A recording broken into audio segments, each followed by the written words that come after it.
আসসালামু আলাইকুম। আমি এখন বানাবো দারুণ মজার একটা জিনিস। এটা অনেকেই দেখতে চাইছিলেন। এটা হচ্ছে মেয়োনিজ। এটা দুইভাবে তৈরি হয়, একটা ডিম দিয়ে, একটা ডিম ছাড়া। তো ডিম ছাড়া রেসিপিটা আমি ঠিকমতো পাচ্ছিলাম না, যাই হোক এখন ফাইনালি পাইলাম। আপনাদের দেখাচ্ছি। খুব সহজে ঘরে থাকা জিনিসপত্র দিয়ে তৈরি করে নিতে পারবেন, কারণ অনেকেই মেয়োনিজ কাঁচা ডিম দিয়ে তৈরি হয় দেখে অনেকেই হয়তো খান না। তো এটা বানায় খাইতে পারবেন আরামে।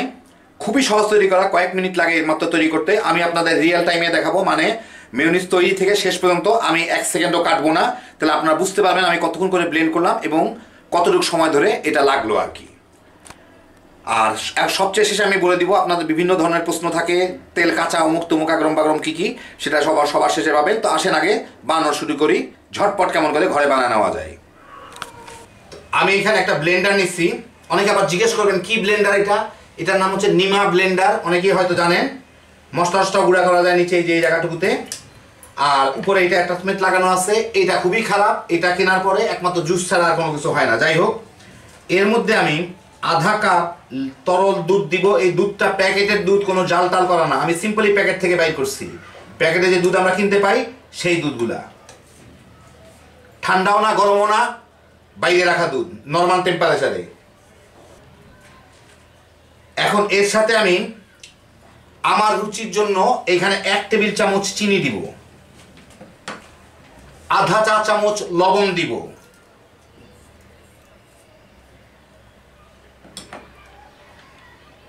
দিয়ে এর সাথে আমি এখানে 1 কাপ তেল নিছি। 1 কাপ তেল হয়তো পুরাটা লাগতে পারে, নাও লাগতে পারে, আমার পছন্দ মতো আমি এটাকে মিশাবো। আমি এখান থেকে কিছুটা তেল দেই, 2-3 বারে দিব, 3 বারে দিব।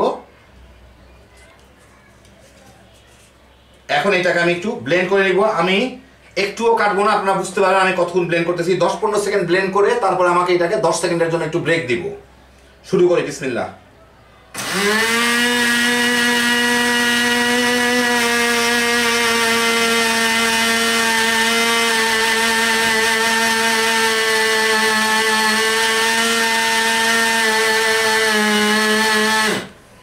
যতক্ষণ হলো ব্লেন্ড করলাম, একটু ব্রেক দেই, দিয়ে এখন এর সাথে আমি একটু লেবুর রস দিব।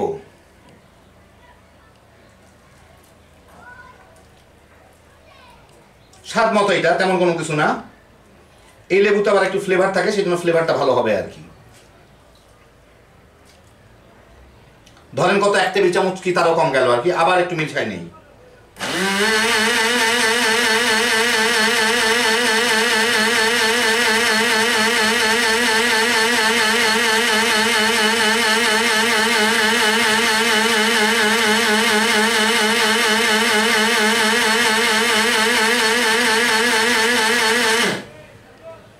হলো, এখনো কিন্তু এটা যথেষ্ট লিকুইড আছে। আপনাদের আমি একটা চাশুনি দিয়ে দেখাই, কিন্তু ঘন হয়ে যাচ্ছে। এই যে দেখেন, অনেক ঘন, কিন্তু তারপরও একটু অত পাতলা না, অত রানি না। আপনারা বুঝতে পারতেছি না, জানি না, যে আমি ফেলতেছি, দেখেন মোটা মোটা ফোঁটা পড়তেছে এই যে এরকম। এখন আমি এর টেস্টটা একটু দেখে নিই, লবণ চিনি কিছু লাগবে নাকি। এই লবণ চিনি যার যার স্বাদ অনুযায়ী, না কিছুই দরকার নাই।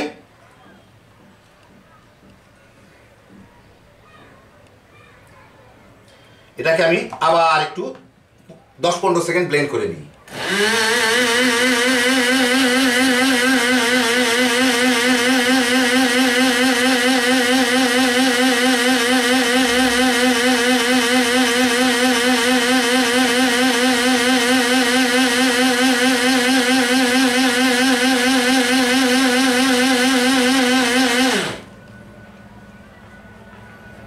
এখন উঠায় দেখি আবার, এইটা মোটামুটি যা হয়েছে, থকথকা হয়েছে। এখন এর মধ্যে আমি এই তেলটুকুর বাকি 1/3 দিয়ে দিব।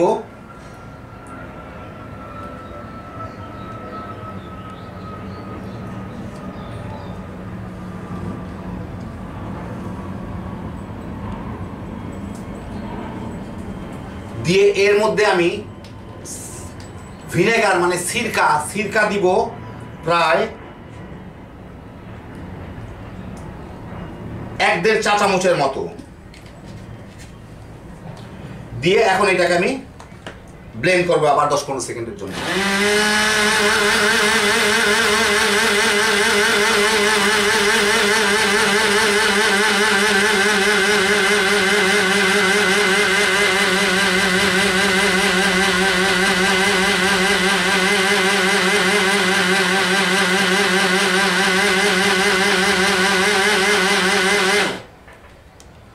হইলো, দেখি এখন ভিতরের অবস্থা।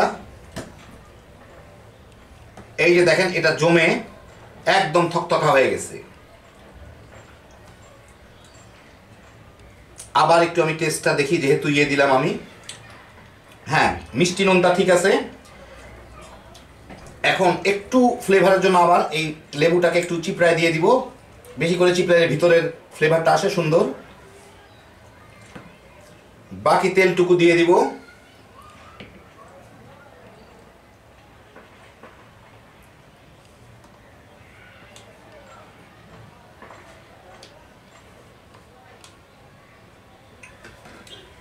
একই সাথে পাশ থেকে একটু ছড়ায় টড়ায় দেই। এটাকে আবার উপরে যেগুলো লেগে আছে সেগুলো যতদূর পারি নিচে নামায় দেই।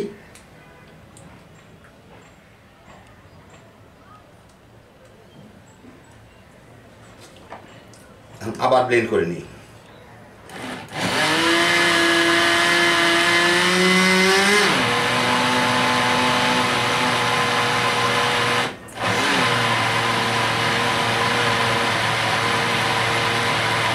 এটা ঘন হয়ে গেছে আপনার, এটা ঘন হয়ে গেছে। ব্লেন্ডারের শব্দে বুঝতে পারতেছেন কিনা জানি না, ব্লেন্ডারে একটু কষ্ট হচ্ছে এটাকে ব্লেন্ড করতে। এই যে দেখেন একদম দইয়ের মতো থকথকা হয়ে গেছে। আপনারা কতদূর বুঝতে জানি না, এই যে দেখেন একদম দইয়ের মতো থকথকা হয়ে গেছে। তো আমি এটাকে আবার একটু স্ক্র্যাপ করে ব্লেন্ড করে তারপর ঢেলে দেখাচ্ছি আপনাদেরকে। সাদা জিনিস আলোতে বোঝা মুশকিল, দেখেন একদম থকথকা হয়ে গেছে।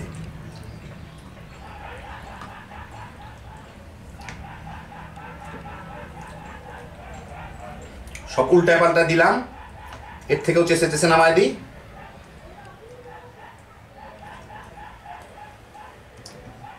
এখন ফাইনাল ব্লেন্ডটা দিয়ে দিচ্ছি আমি।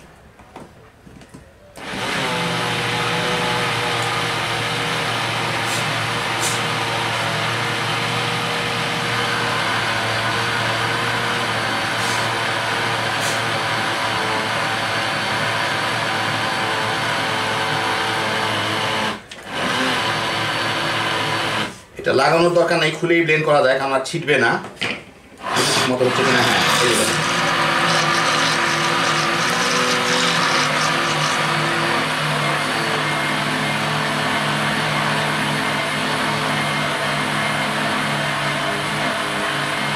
বাস বন্ধ করে দিলাম। হয়ে গেল আমার মেয়োনিজ। আমি এখন আপনাদের একটু প্লেটে ঢেলে দেখাচ্ছি। এইটা প্রথম দিকে একটু এরকম পাতলা থাকবে, একটু সময় হলে এটা সেট হইতে থাকবে, ঘন হইতে থাকবে, কিন্তু ঘন হয়ে জমে যাবে আমরা বোতলের ভিতরে যেভাবে মেয়োনিজগুলো কিনি। তারপর আবার স্প্রেড করতে গেলে, মানে কোনো কিছু লাগাইতে গেলে এটা আবার নরম হয়ে যাবে। তো আমি আপনাদের এখন দেখাচ্ছি একটা পিরিচের উপর ঢেলে নিয়ে। আর এইভাবে টেস্ট করে দেখতে পারেন আপনার মিষ্টত্বটা ঠিক আছে কিনা, নোনতাটা ঠিক আছে কিনা। মেয়োনিজ যেরকম হয়, হালকা একটু মিষ্টি এবং একটু টক। তো প্রায় আধা ঘন্টা পরে এই দেখেন হইল আমার মেয়োনিজ, একদম দইয়ের মতো থকথকা। আপনাদের একটু আমি ক্লোজ আপে নিছি। এই যে আমি সাইড থেকে যদি কাটি তাহলে বুঝতে পারবেন। এই যে দেখেন কেটে উঠাইলাম, একদম দইয়ের মতো, বুঝতে পারতেছেন কিনা। এই যে দেখেন কাছ থেকে, একদম কাছ থেকে। এই এখন একদম ফ্লেভারটা কেনা মেয়োনিজের মতোই, ডিম ছাড়া।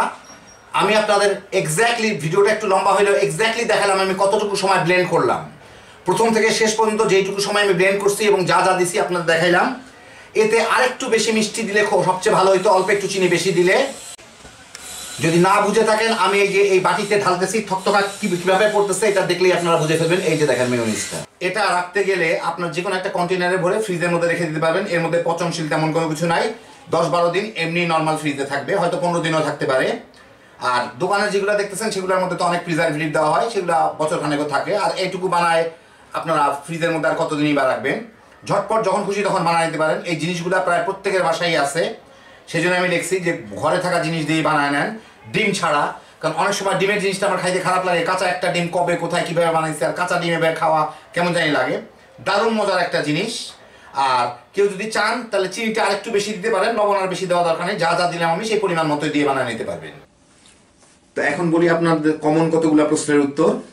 তেল, এই তেলটা আমি সয়াবিন তেল নিচ্ছি, সাধারণ রান্নার তেল। আপনারা অন্য যে কোনো তেল দিয়ে করতে পারেন, তবে সরিষা টাইপের এই তেল না দিলে ভালো, যেই তেলগুলোর মধ্যে অতিরিক্ত গন্ধ আছে। যে সমস্ত তেলে গন্ধ নাই সেই সমস্ত তেলগুলো দিবেন। আর কাঁচা পাকা তেল বলে কোনো কিছু না, আমি সরাসরি বোতল থেকে দিছি। তেল আবার পাকে কেমন করে এটাই তো আমি বুঝলাম না। যাই হোক, ওই কাঁচা তেলে ওটা খাইলেও কোনো ক্ষতি নাই, যেটা বোতলের মধ্যে আছে ওটা খাইলে কেমন ক্ষতি হয় এমন কোনো প্রমাণ কোনো সময় আমি দেখি নাই আর কি, কোনো কাছকে শুনিও নাই, দেখিও নাই। দুধটা আমি প্যাকেটের দুধ ব্যবহার করছি, প্যাকেটের লিকুইড দুধগুলা। এটা জাল দেওয়া দিলেও হয়, জাল না দিলে নিলেও হয়, কাঁচা দুধ নিলেও হয়, যেটা খুশি নেন, কোনো অসুবিধা নাই, কোনো অসুবিধা হবে না, একই রকম হবে। আর দুধটা ঠান্ডাও না গরমও না, এটা ঘরের স্বাভাবিক তাপমাত্রায় রাখা দুধ।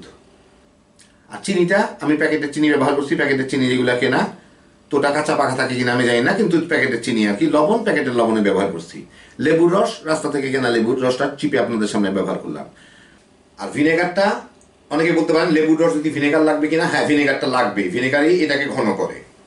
আর ব্লেন্ডারের কথাটা বলছি, ব্লেন্ডার আপনার ব্লেন্ডার না থাকলে হাতে উইস্ক দিয়ে করে নিতে পারেন, কিংবা অন্য যে কোনো টাইপের ব্লেন্ডার দিয়ে করতে পারেন। আমি ছোট একটার মধ্যে দেখাইলাম আপনাদের, শুধু এটা দেখানোর সুবিধা হয় আমার আর কি, এই জন্য আর কি। ছোট একটা জিনিস পরিষ্কার করতেও সুবিধা। বড় ব্লেন্ডারে নিলে হয়তো আমার আধা কাপের জায়গায় 1 কাপ দুধ নিতে হইতো, কি 1.5 কাপ দুধ নিতে হইতো, এই আর কি। আর এই ব্লেন্ডারটা খুব বাজে জিনিস, এটা নিমো নামে একটা কোম্পানির। এটা প্রথম কয়েকদিন চলবে, তারপর দেখবেন যে নষ্ট হয়ে গেছে। অনলাইন থেকে আমি কিনা, এটা আমার প্রতিবেশী, সে কিনছিল 1000 টাকা দিয়ে, তারপর নষ্ট হয়ে যায়। এর আগে আমি কিনছিলাম, পরে সে কিনলো, কেনার পরে একই অবস্থা। এখন যার যার প্রয়োজন ঝটপট বানিয়ে নিতে পারবেন। আমার তৈরি করতে মোট সময় লাগলো 6 মিনিট 56 সেকেন্ড। আপনারা ভিডিওতেই দেখবেন, ওইটুকু আমি কোনো কিছু কাটাছেড়া করি নাই, আপনাদের দেখানোর জন্য। 5-6 বার করে ব্লেন্ড করতে হয় না, 1-2 বার করে ব্লেন্ড করলেই হয়ে যায়। তো দেখেন, খুব প্রয়োজনীয় একটা জিনিস এটা। বাচ্চা কাচ্চাদের টিফিন বিভিন্ন কিছু বানাইতে আমাদের এটা সাংঘাতিক প্রয়োজন হয়। হ্যাপি জোশের একটা আইটেম। তো দেখে গেলেন কত সহজে তৈরি করে ফেলা যায় ঘরে থাকা জিনিসপত্র দিয়ে। এখন খালি আপনারা বানাইবেন আর তামা করে খাইবেন। আল্লাহ আপনাদের সবাইকে ভালো রাখুন। ইনশাল্লাহ আবার দেখা হবে। আল্লাহ হাফেজ।